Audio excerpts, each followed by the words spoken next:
Welcome back to episode number 18 of this vlog reboot. And I thought you were probably getting a little bit tired of my home or my workspace, so I thought I'd get some exercise because I am putting on some weight. So twofold, or two purposes, dual purposes. The first is to try and get myself a little bit more active, and the second is to give you something else to look at. So I'll flip the camera around so you can see what I'm looking at.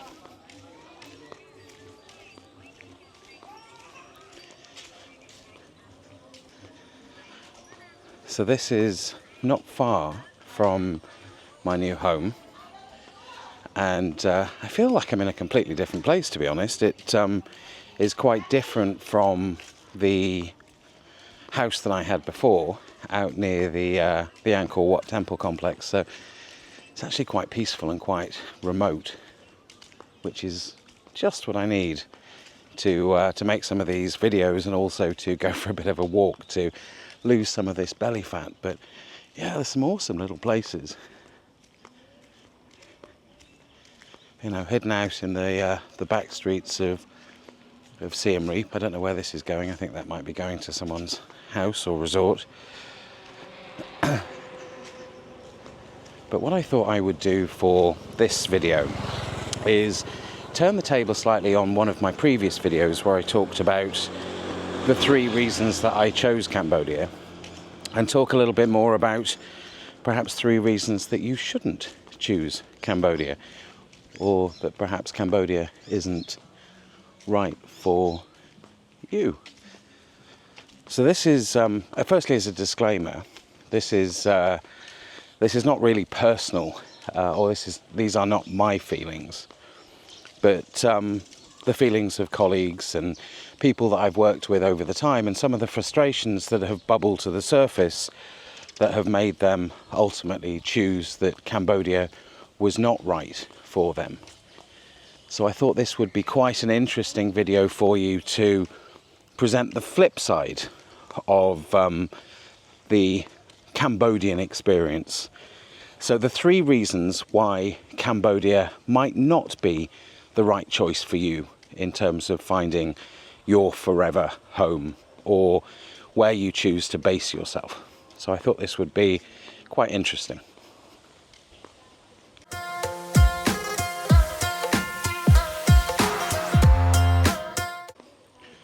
So I guess the first reason, and it's something that I can appreciate. As I said, I've lived in Asia for quite a long time, so I've become quite acclimatized to some of these challenges, and to be honest, I don't even really notice them anymore. But the first reason would be the speed at which things happen.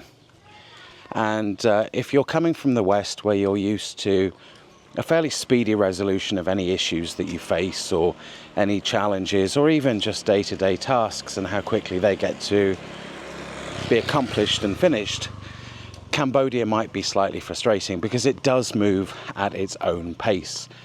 Again, I relate a lot of this back to business because, well, A, it seems that the business is interesting for you, and B, it's where I have the majority of my experience of Cambodia, having set up and registered a company here.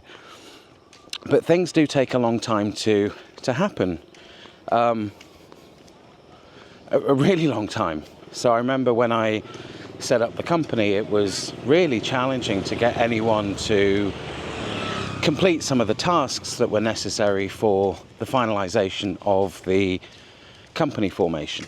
So it took a while. I think it took 2 months end to end, which isn't a huge amount of time, but we were sort of messing about with company names and, you know, getting documents resubmitted after the versions that we'd put forward were slightly incorrect. So that's one example, but also things like on the infrastructure, which is a completely separate point in its own right. Let me turn the camera around again so you can see what I'm seeing. But yeah, so infrastructure is another subject in its own right. But you know, when my internet goes down, for example, and I stress to I stress to people how important it is to have an active internet connection. It can take days to resolve. And certainly my experience in the West is that, if I was having a challenge with something like internet or my connectivity, it would have been resolved in hours. That's not quite my experience here. Things move at their own pace. And to be honest, I don't really have a massive problem with that anymore. I'm all about moving at a slower pace in life now, so it's not a challenge for me. But there are people that I've worked with who have found the speed of progress or the speed of resolutions for any challenges to be incredibly frustrating. And the reason that they ultimately decided that Cambodia was not for them. So if speed is something that you want, or speedy resolutions, or speedy results, or actions, sometimes that could cause a slight amount of frustration in this part of the world. So that would be reason number one for not moving to Cambodia. And that's not something, by the way, that's not something that is only relevant for Cambodia. Speed of getting things sorted is a challenge across the whole of the region. So it doesn't matter if you're in Thailand or Phnom Penh or Siem Reap or Indonesia or Vietnam. It can take a while to get anything resolved. And that's just part and parcel of life in Southeast Asia. So if that's something that you think will challenge you or frustrate you, perhaps Cambodia or other Southeast Asian countries would not be the right fit for you.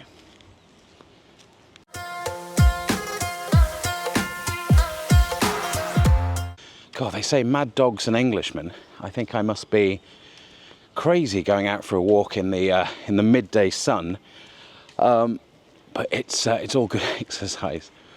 So second on the list of reasons not to move to Cambodia, or reasons that could frustrate you on your move, is, I need to be a bit careful about how I say this, and again, this is not me being critical of Cambodia, it's a generalization, it's something that I found throughout the whole region. But when jobs are done, they're not always done to the highest standard. I don't know how else to say that without being critical. And it's not meant to be critical, right? So different societies, different cultures, different parts of the world have a different standard. And I think that a lot of people in this part of the world use or work to live, right? So they perform a job to a standard that gets the job done. So, if you're, for example, having some construction work done, the work will be done to a standard. So, if you're having a roof put on your house, you'll have a roof. But in terms of aesthetics, and again, this is a generalization, so this is not something that is true for all, but my experience in the past has been when I've got jobs done, they haven't always been to the highest possible standard. I'm going to turn around because there's a couple of dogs that look a little bit less than friendly, so I'll walk back towards home. But yeah, so in terms of the standard of work and the standard of jobs that have been done, my experience is that it's not always done to a standard that I guess we would expect in the West. And that's construction. I had some work done on the car, and yeah, I found that the work standard is perhaps less than I was used to. So if you're expecting everything to be done perfectly and results to be, or the work to be aesthetically pleasing as well as functional, that might be a position that you have in this part of the world, and perhaps is reason number two for not choosing Asia or not choosing Cambodia as your forever home if you expect a certain standard in workmanship.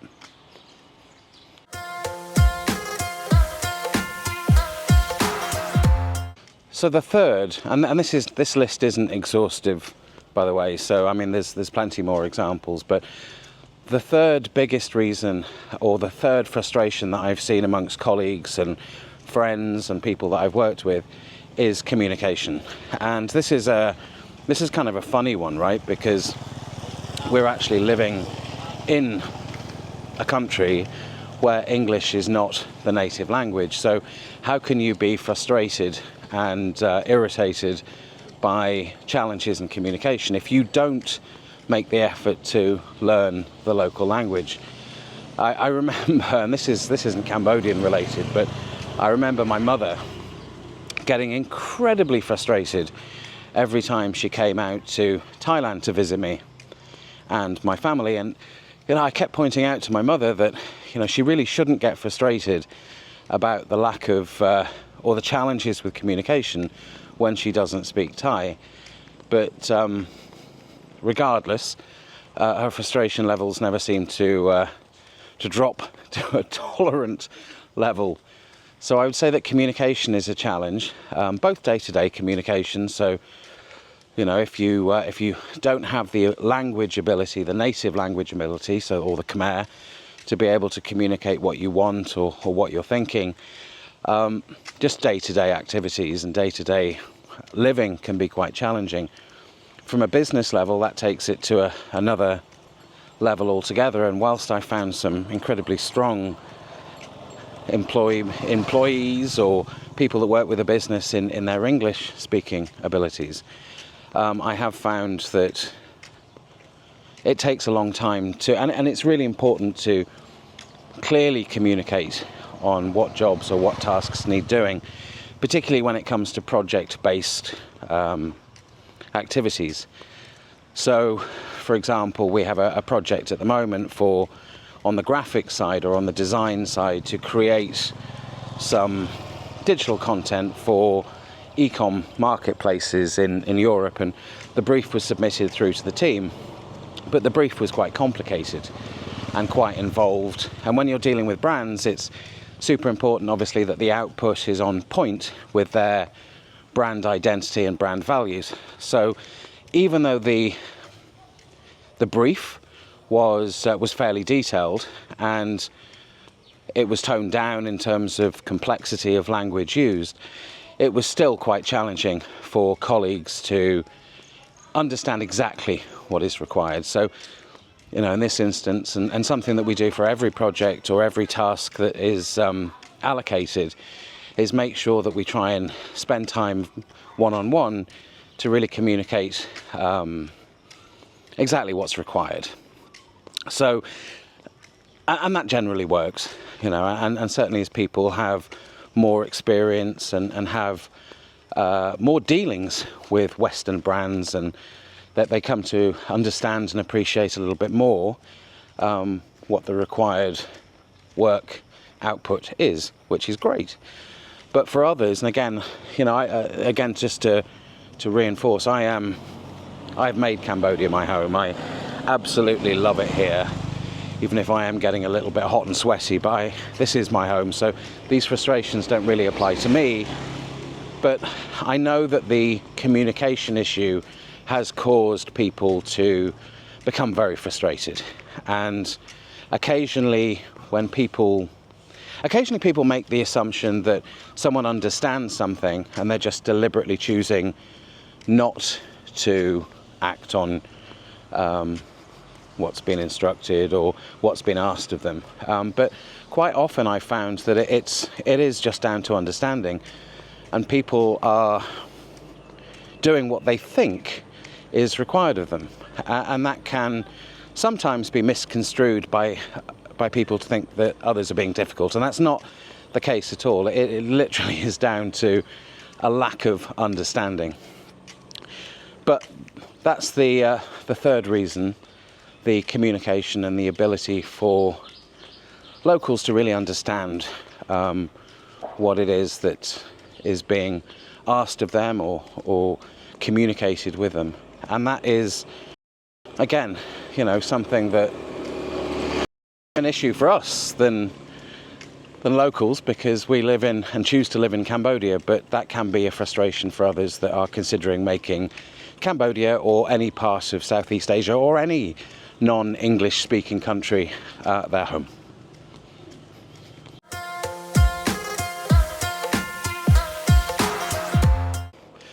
So I'm heading home now after losing a few pounds just in sweat. But I hope you found this video interesting. As I said, it's not my experience of living in Cambodia. I become acclimatized to the way of life here, and not just acclimatized, I love it.